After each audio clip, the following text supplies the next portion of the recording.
Opening in 1999, Raging Bull has been delighting guests at Six Flags Great America for over 20 years.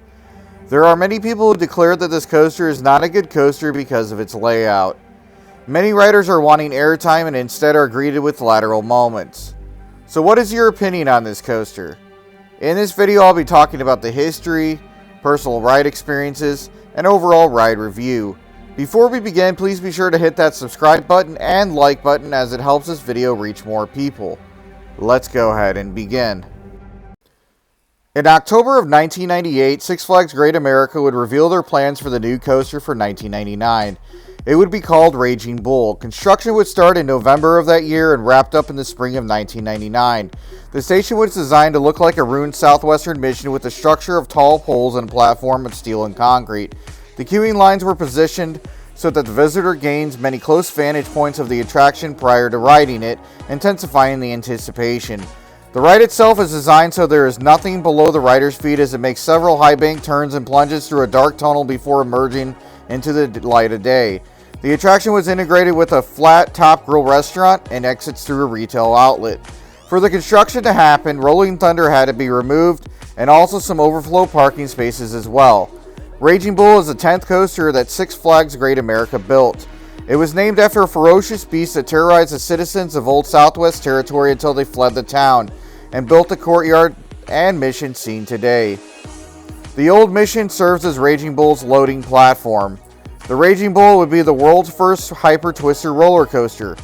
It travels across the entire Southwest Territory. The ride features 6 inclined loops or loops lying horizontally. It would be the second B&M hypercoaster to open after Apollo's Chariot at Busch Gardens, Williamsburg. Raging Bull sits at a height of 202 feet with a first drop of 208 feet into a tunnel.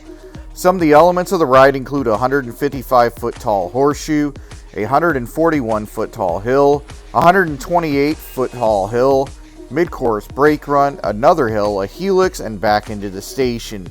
There's also a variety of other hills in between all the ones mentioned. Sitting at a length of 5,057 feet, the coaster itself is almost a mile long. It is the tallest coaster in the state of Illinois. Top speed is 73 miles per hour, vertical angle is 65 degrees, and the total duration of the ride is about 2 minutes and 30 seconds long, offering a long ride experience for riders. The total capacity when running 3 trains with 36 riders per train is 1,560 riders per hour. Now into my personal experience. I was one of the lucky ones that got to ride this new coaster in opening year in 1999. I was in 8th grade and took 2 trips to Six Flags Great America that summer. My first experience was looking up in awe on how tall this coaster was and how intimidating that it looked. Obviously this was at a time I was into coasters but hadn't been to too many parks at the time. I remember coming off the coaster wowed on how amazing it was.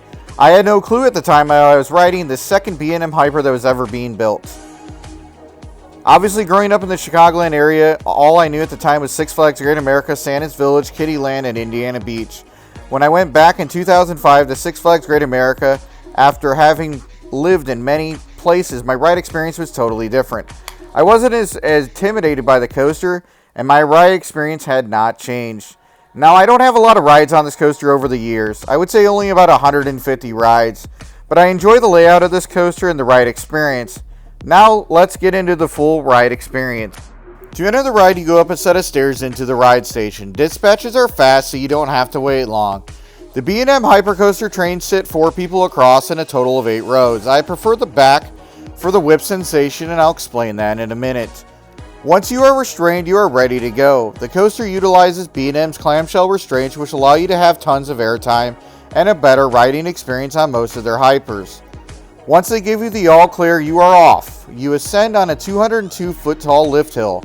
The sound of the chain lift as it reaches the top is an amazing sound.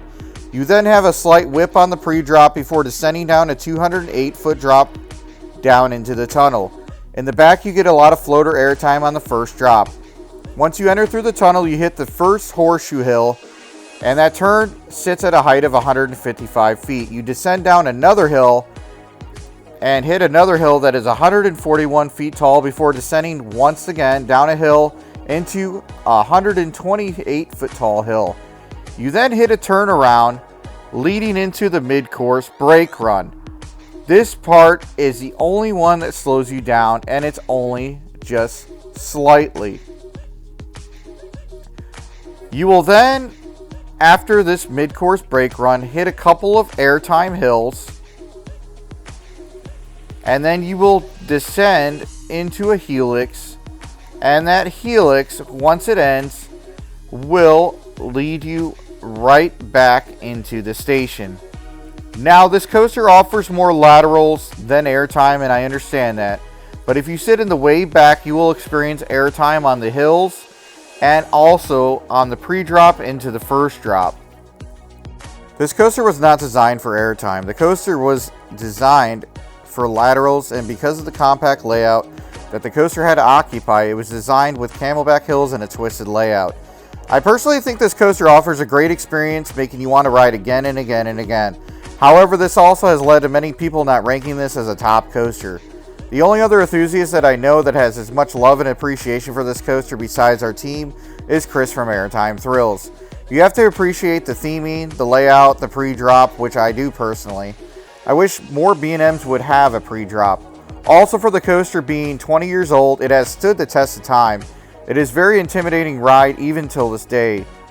During this time, Six Flags seemed to actually care about theming, and it helped a lot with the ride experience. This is definitely a go-to coaster at Six Flags Great America, and one that people of all ages love to ride. Unfortunately, due to height requirements at the park, we wouldn't see another coaster reach this height at Six Flags Great America. What's your personal experience with this coaster? Do you think it's underrated like we do? Let us know in the comments below. And as always, thanks again for watching. Please subscribe, and until next time, this is Midwest Coaster Fans, signing off.